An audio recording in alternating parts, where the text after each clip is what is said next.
back. 1, 2? All right, we're good. Not about meme coins, but about alpha. So still fun. Hope everybody's going to enjoy this one too. I am joined by 3 of the top liquid fund traders that I've known for quite a while. So I'm pretty excited, and we're going to get a little bit into specific strategies. Maybe introduce yourself, Shiliang, and kind of tell us a little bit about, is your fund fundamental, tactical? Like, what are you guys doing? Yeah, so my name is Shiliang. I'm the co-founder of Arbelos Markets. We're a principal trading firm providing liquidity with a focus on crypto derivatives markets.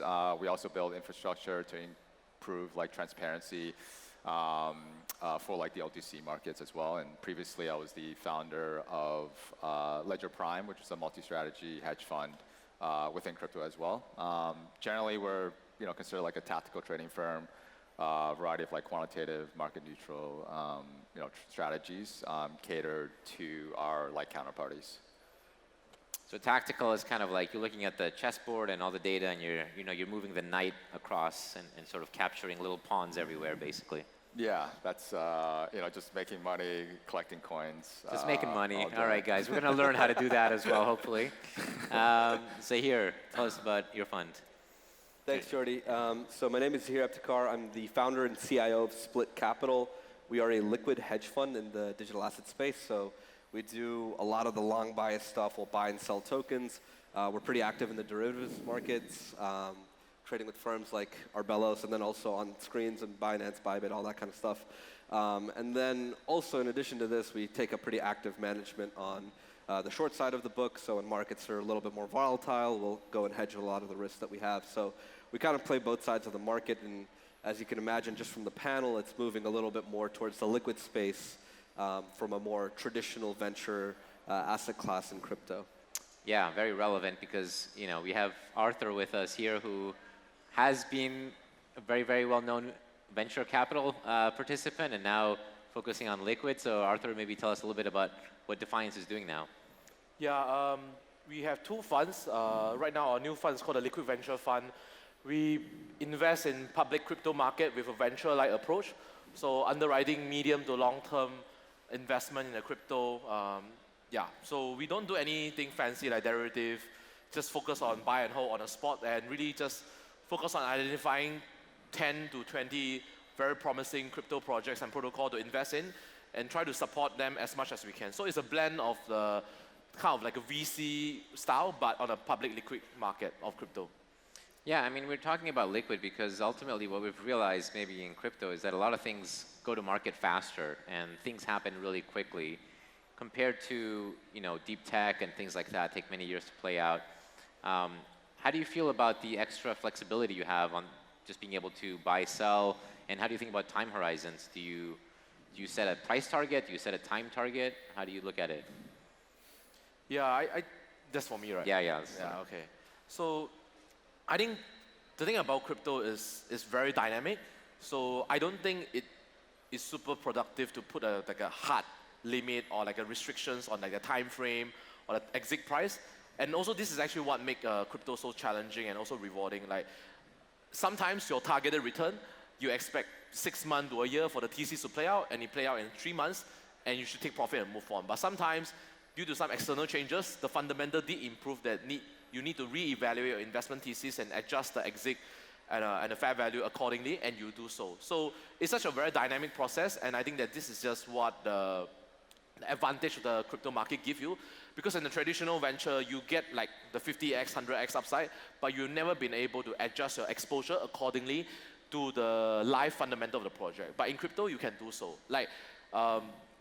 In the past 6 months, we have actually seen a very big dispersion of the crypto asset return. I think someone showed a chart. We actually seen in the top 50, I think at least only less than 10 of them outperform Bitcoin on a year-to-date basis. And if you drag back to 1 year back, a lot of them actually went back to the last year Q4 prices. But yet you have seen something like Solana have went up more than 500% since Q4 last year. So all this thing is just a live kind of a change in the fundamental that we should be able to make adjustment to it. Yep. Zaheer, how about you? And how do you think about benchmarking? Do you benchmark Bitcoin? Is that still a thing?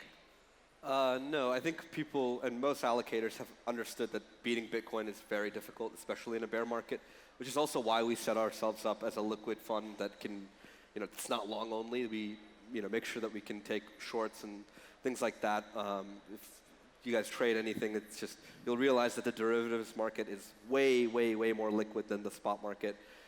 We benchmark in USD, but obviously our, index and targets for our investors, for ourselves, it's against Bitcoin and ETH, and sometimes even Solana when we think, we can be really high performant. But for a fund, what that really looks like at the end of the day is, in a bull market, amazing, everyone makes money, but what happens in a bear market, right? And how do you make sure that you're not eviscerating your portfolio? The last, week or two, I think Bitcoin's been down 10 or 15% from the highs, but most people are down 50, 60% from the highs. So that's something that is a major problem for a firm like us if we're not, able to be dynamic. Yeah, I saw a Twitter poll. Somebody was asking their followers, are you still up on the year or not? And I think like 50% had lost all their gains for the year, at least in this, this poll. So it kind of shows that, if you're late to the game and the hype is already too much, it doesn't matter if Bitcoin's up, 500% off the lows. You can still lose all the gains. Shiliang, do you have a sense of where we are in the cycle? I think everyone is a little bit confused. We're not quite sure. Are we just starting the cycle? Is it over? Like, what's going on? I hope not. I'm not necessarily in like the business of like picking tops and bottoms. But I like to think that previous cycles, right? We've seen these large corrections, especially around like the halving. So I'm not necessarily saying it's going to be the same carbon copy. I do think like Bitcoin, the dynamics of Bitcoin perhaps are a bit different now than they were previously. And I think after the cycle, especially with the ETF, and it becoming more of an institutional product, I think it could help drive a different narrative than previously, right? I do think like the market will recover. There's still a lot of capital that's sidelined, but I do think that even like the cycle as it plays out, Bitcoin could continue to suck up a lot of capital over time, right? I think like Bitcoin L2 DeFi summer is a potential narrative, and just the continuing institutional capital that's flowing into Bitcoin around the world. You could actually see Bitcoin this cycle kind of bifurcate from the rest of the market. What do you guys think? Are we near potentially this like talked about but never seen type of cycle where Bitcoin goes off and then altcoins are not following? No, so I think it'll always be hard for that to kind of exist in perpetuity. I think it has boom and bust cycles like we're seeing now.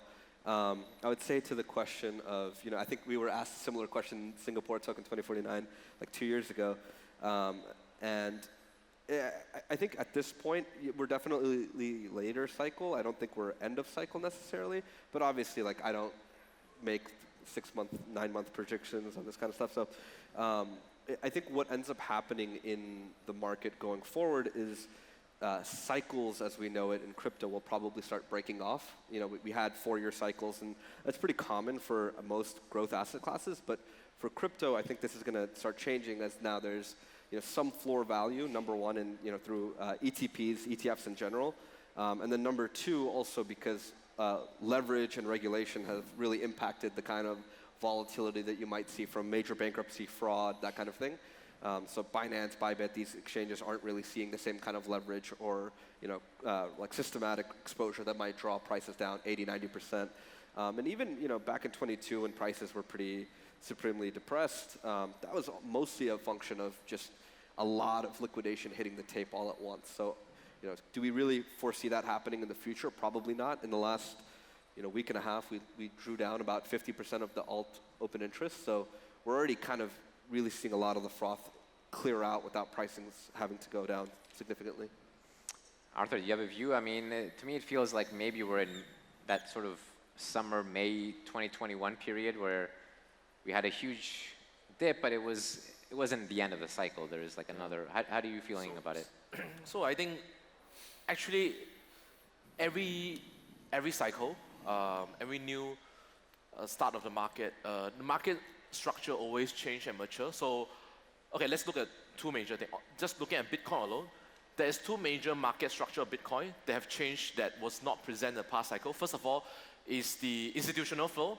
Bitcoin ETF have attracted more than 13 billion of net inflows since they were launched in less than 4 months.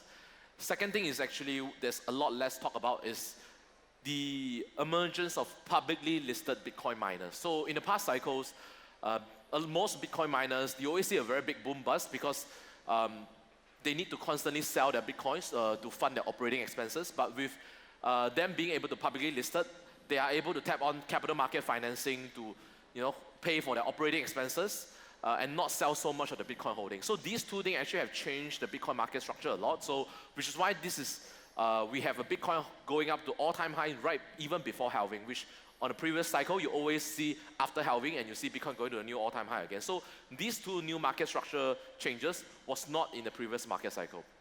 And the next is, I think in a way that we might not follow this classical 4-year cycle, and what we have is like a complex 4-year cycle. But I think it is very difficult to be bearish on the market on a medium to long term, because one statistic that I think is overlooked but make me incredibly bullish is Binance 2023 at the beginning of the year, largest crypto exchange, everyone know that. They announced that they have 135 million of registered users at beginning of 2023. If you go to their website right now, you see they have 187 million users. And 2023 was not a bull market. It was a complex recovery market. In that market, Binance added 50 million users. I mean, we can debate how many of them are real or not, but this is the top of the crypto adoption funnel. So imagine if they can grow like more than 50 million users in a bear market or like a non-bull market, how much new user will be attracted to crypto in a bull market? So I think on a medium long term, this is very hard to be bearish on crypto. And the second thing is, crypto is one of the very few asset class in the world that attracts a natural global demand. Like beside US stocks market or other US dollar denominated asset class, you don't really have any other asset that just constantly attract like a global demands. Like anyone in Africa, Southeast Asia, China, South America will buy crypto. But if you have a stock market in China, like in Singapore, like even Dubai, you don't attract that kind of global bid. So you're very much isolated to your local market demand. But crypto is a global asset class in nature. So you always have some unknown, like some high net worth, they want to store their wealth in Bitcoin, and that added another $1-2 million of demand into crypto. And this is something that you will not see in other asset class. And if you want to see the performance of a global asset class, just see the US stock market, S&P 500 performance for the last 10 years. It's up only. Every 3-4 years, we have a new all-time high. So I think that's what really happening to crypto on the medium long term, is a global asset class with a very good story, very good growth traction. So it's just hard for you to go down on a longer term basis. Yep. Yeah, I mean, I know your fund is long bias, so you're not market neutral. You do have this bias long, and I think everybody just heard, your deep fundamental belief about the sort of long thesis. Shiliang, you're more tactical. You're kind of willing to get in the weeds maybe. How do you think about shorting, even if it's just volatility? That's another thing that can spike. How do you go about selling a call option when things can, go insane on you? Yeah, in some ways, like I describe our business in like the information gathering business, in the sense that we're providing like principal liquidity to a lot of our counterparties, and so the people that we want to trade with, obviously, counterparties, firms that are considered like poor traders or bad traders, great. We're happy to take the other side. But we also want the smartest, best, most toxic flow that are in the market, because that's a kind of flow that we can see and we can trade alongside of, right? And so in some ways, we're more than happy to provide a tight, liquid market for the most toxic flow out there, because knowing that information is way more valuable than just trading like a coin flip, right? And in some ways, as a liquidity provider, that's the business you're in, is you're basically building a community of like the smartest flow that's only trading with you, and you have the information and you can trade around it. So we're doing a lot of like, obviously like principal liquidity providing on exchanges, OTC counterparties. We're obviously doing it in a market neutral way. But that's one way of how I would describe our business. Zaheer, do you ever find shorting opportunities, or is it like a relative value thing? Yeah, it's both. I mean, it's very regime dependent. So, in 2022, we spent a lot of time doing pair trades, putting on a lot of, kind of outside risk, because if we're holding spot altcoins or spot crypto, then we need to go and hedge that out when markets are kind of moving against us. And then, as of late, it's usually against like unlocks or things, new token launches that we think flop, that will go in short, just to make sure that our book is kind of balanced. I think the problem, again, that I've highlighted, it's like a lot of times people look at market cap of an asset, and it's interesting, but in crypto, it's kind of a lie that we all know, right? Like the FDV conversation is FDV or circulating real. And I think what ends up happening is that once these tokens start unlocking, people don't really think about the FDV in the right way, and I think even the FDV is kind of misleading. So we just look at it, in terms of what is the real life liquidity on chain or also on centralized exchange. So when we do that, we're able to kind of determine like, okay, if I have $5 million in, X alt, right, then how much can I actually exit at that point, right? So things like daily volume are important, but also like 2% book ratio depth, 5% book ratio depth. We don't want to be the only player in one market and kind of look at it at the end of the cycle and be like, we can't get out of this thing. So Yeah. I mean, how much of crypto right now and crypto trading does it feel like it's PvP? Because when the market's growing and everyone, is up, then it's okay. But when things start to go choppy, I mean, Arthur, you've been on the VC side. You know when unlocks happen, and now we're in this like stage. I think my co-host on Study Labs, Thicky, was saying there's like 200 million of altcoins getting released, every day or some number like that. Do you look at unlocks? You kind of know the other VCs. You know like which ones are going to sell, which ones don't sell. Like how tactical and how PvP does it get? Yeah, I think this is, it does impact the market. Yes, we do look at locks up. So we have a very high preference for coins that, doesn't have a very aggressive unlock schedule in the next 12 months. And we generally prefer coins that are mostly diluted already. So I think this is a very nuanced topic. I mean, sometimes FDV matters, sometimes FDV doesn't matter. So it's very context specific. So you cannot just say, like, this is always going to be apple for apple. It's very context dependent, because you also need to know the makeup of the unlocks. Like, sometimes by the foundations or by the team, they're usually not going to sell that aggressively, but sometimes it's like a VC, they're already up a 50x or 100x, they're going to sell. And actually, even among a VC, you also see a very different dynamic. Some VC are just very, due to whatever reason, they are very quick to realizing the gains, but some VC are happy to be a bit more long-term in supporting if they are still bullish at the current valuation. So that's actually why you pay the active manager like us to do this homework, talk to the market participants to understand the different dynamics between different unlocks. Yeah, but generally we are quite careful because I think that just, especially the past cycle, I think 2021, 2022 vintage VC funds, they raised a lot, very little DPI. There is definitely pressure to return some capital for them to raise the next fund. So we are usually quite careful for the projects with the vintage VC fund that, from the 2021, 2022 period, yeah. Yeah, and one thing that was kind of relevant you were saying backstage is you're seeing a lot of opportunities that are not massively capital, like there's a certain size that you can put in that's maybe more, for an individual trader rather than like a fund. And there seem to be a lot of those opportunities. Maybe you can like discuss a little bit of like what you're seeing that maybe you can't deploy, industrial size, like 8 figures into a position, but somebody can put 6 figures and do super well on it. Yeah, so I think this is one of my biggest belief. I think that crypto remain one of the very few places where it is consistently easier for retail to outperform institution. I mean, yes, there was a lot of unhappiness about the VC getting and sit round way cheaper, 50x after listing, but those are mostly unrealized gain, and these VC are like take a very long fund life to to get or to exit. But as a retail, there's a lot more opportunity that the big funds can't do it. I mean, we are even not that big, but there's still a lot of opportunities that we just feel that it's a bit too risky and too challenging for us to deploy. Like you farming, all the high risk, DeFi protocols, or even meme coins, right? I think meme coin of Q1 is just a classic example that retail just massively outperformed most of the institution because it's for various reasons. Number one is just like a reputation, or like, if you lose money in meme coin, it's also very hard to just explain why do you lose money in meme coins, like especially how crazy the meme coin cycle is, and just imagine some of the name of the meme coin is not even investable. If you're having some LP from like a very serious kind of background, like it's just completely untouchable. So like farming all the new airdrops, or like sibling your airdrops, like this is something VC can't do. Right? In fact, I think there was previous cycle, there was one VC that was found to be sibling their own pot call, and they will just completely destroy their reputation. So just a lot of these things that prevent funds or institution from actively doing, but retail can do this without any constraint, and I think this is where retail have the opportunity. Like you don't really need to care about the game, like the big VC are playing, because they're looking at like a 3-5x return over 3-4 years. But what they care about is, can they put 50 million to work, 100 million to work? And you do not have that constraint.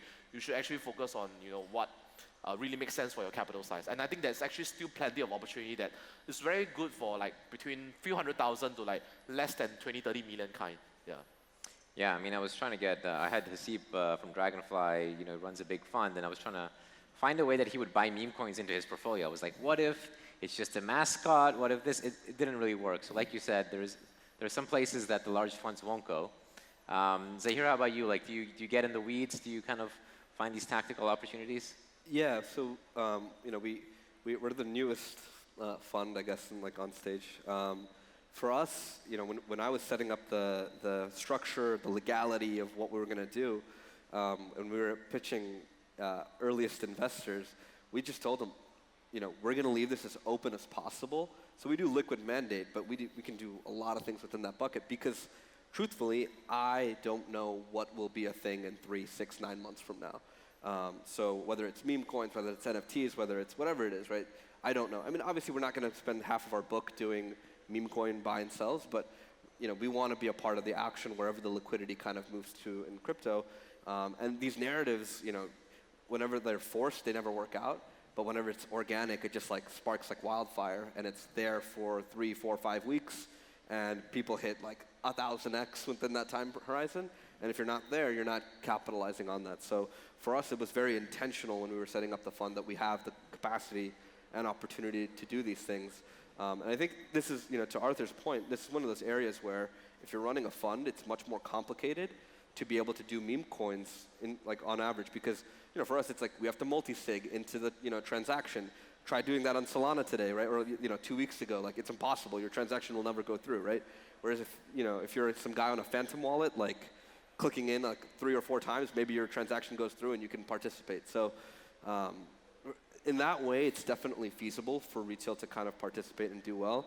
But I think what we're also noticing, like to counter my own point here, is that there's a lot of market exhaustion too within more retail names. Like new token launches, Athena does well, right? And then the next token behind it that launched before it just starts losing all liquidity. And it kind of shows that we're not getting as many new inflows as we hoped we would. But I think, after coming to Token Dubai and meeting some more allocators and people in the space, there's a renewed sense of optimism that people are maybe, more institutional capital is taking, crypto seriously again. So hopefully, kind of does well for the market overall. Yeah, Shiliang, like, how do you see the flows coming right now? Does it look like they're slowing down? Are they going to pick up again? How does it look? Yeah, I'll just quickly add to what Zaheer and Arthur said. One is I think like we're seeing, compared to like previous cycles, a lot of venture funds are playing a lot more in the liquid space, not just from a like liquid venture perspective, but also they're actually like hedging, using derivatives, things that you didn't really see nearly as much in previous cycles. And two is, another example is like the Solana, like FTX estate sale.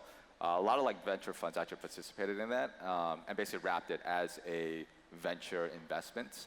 There are certain funds that wrapped it into, I mean, the thing itself has like a multi-year lock, right? So in some ways it is like a venture investment. There are others that, bought Solana in an open market, wrapped it into a structure where they can't actually touch it for 3-5 years.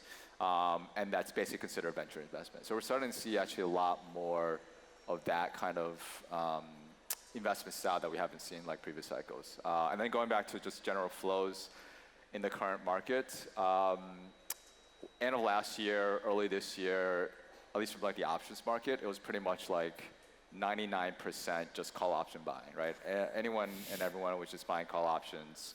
Bitcoin, like Ethereum, we've seen call option buys in like meme coins, any alts, a ton of that. It's slowed down a bit, I would say.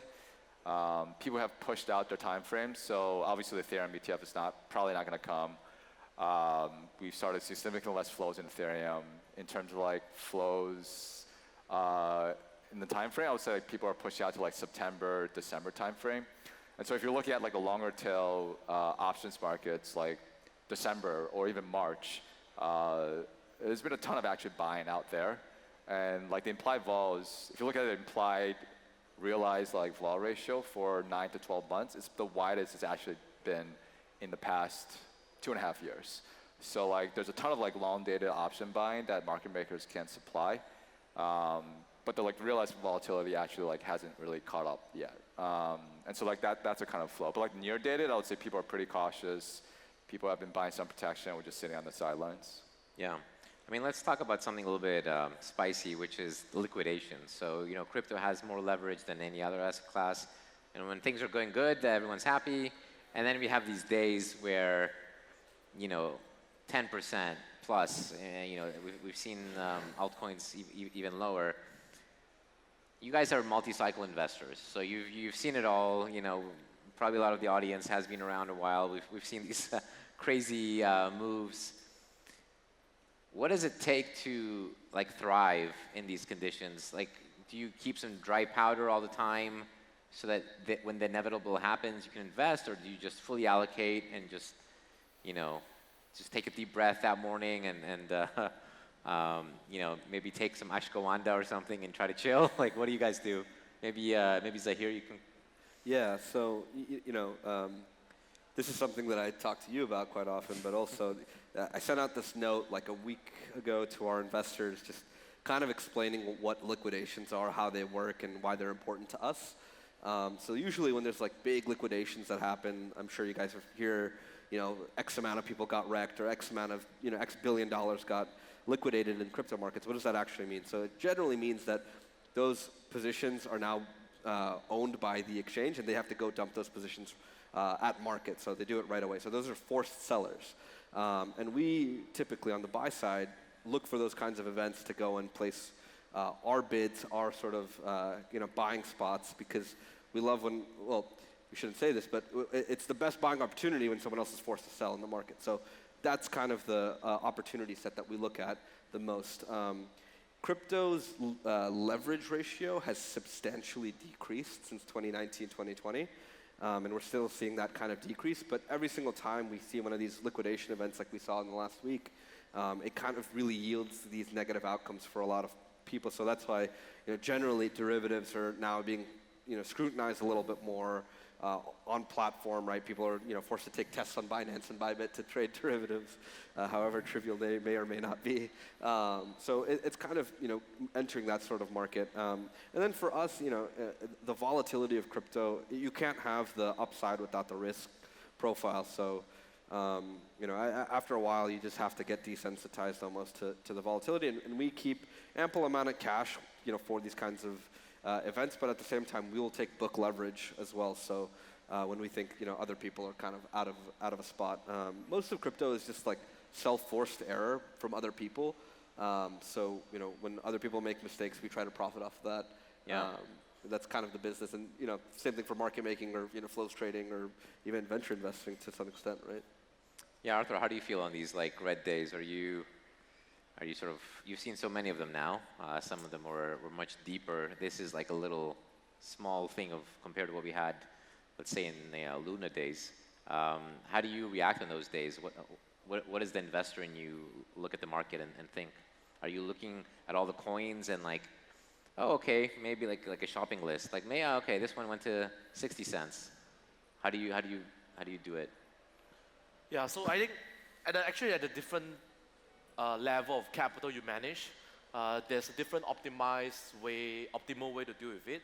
I think at a smaller capital, it actually makes sense for you to be a bit more nimble, you know, to like move in and move out, and then you do have the flexibility to do so. But as the capital size increase, it no longer becomes feasible.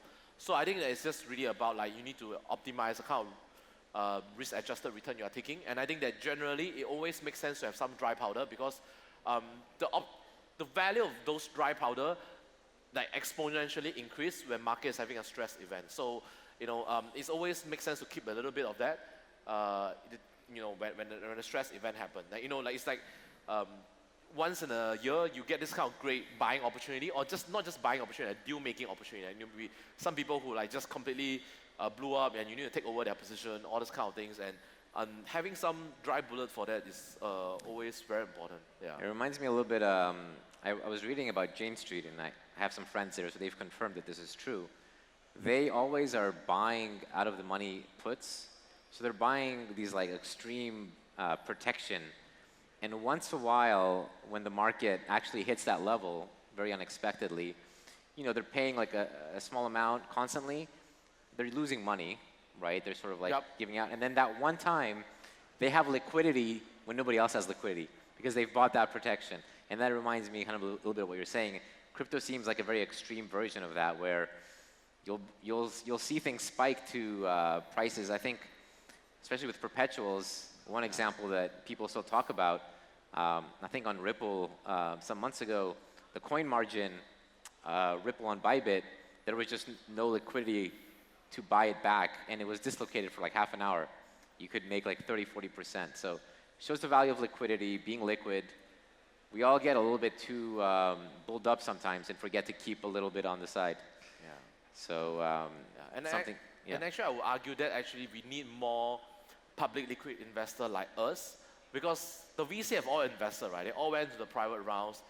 They're not going to buy when the market is crashing. Then who else is providing the liquidity when the market is crashing? It's actually public investor like us. And in fact, sometimes we sell something higher so that we have the dry powder to buy when it's coming lower. So for any of the portfolio company that think, oh, this guy is selling, sometimes he's selling so that he can buy back when the market is crashing. He's actually going to provide some bid when the market needs it the most. Yeah.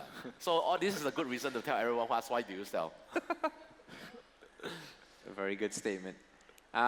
We have 5 minutes left. Let's talk a little bit about specific indicators or things that you think are the most important. And I know like all of you use different tools. Maybe you can tell people, for being successful, what specific tools you like or what indicators. For me, looking at funding rates is the easiest thing, because when funding rates are 20 bips a window, like we were seeing on some of the meme coins, it means like people are just like fully speculating. They don't care about, the cost of the funding, the capital cost. Do you look at capital cost, Shiliang, or what kind of indicators really signify what's happening? Yeah, I mean, definitely like capital cost is just like another word for like leverage in the system, basically, right? You can look at like skew of options markets. You can look at funding rates. I think like something else that's been pretty interesting that we've seen, it's more like, I would say like on chain actually, is like now there's like this proliferation, and we promise you here we won't talk about meme coins, but like there's been like a proliferation of all these like meme coins and all these like new chains like Base and Degen.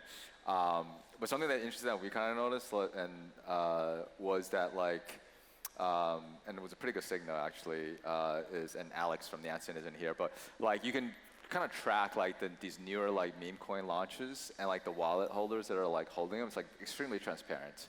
And you can kind of see like what they're doing and when they're kind of like starting to like get in or starting to get out.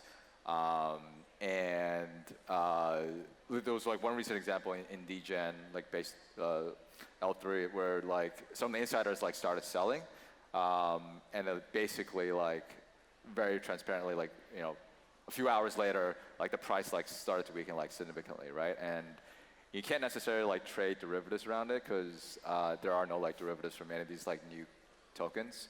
But it does like give a lot of information for like tactical traders of like when you should be getting in and out. Because at the end of the day, it's really just like supply and demand.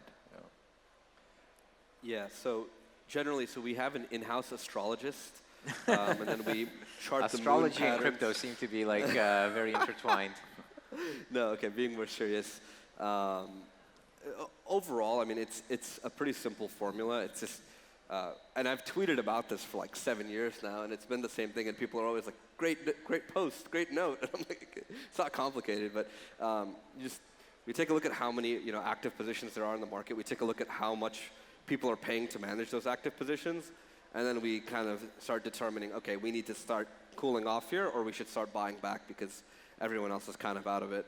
And then, even to the point that Shiliang mentioned, like something we look at is like how much a network gets used. So the more the Solana network was getting used, the more kind of the chain was breaking down because everyone was rushing to make a meme coin.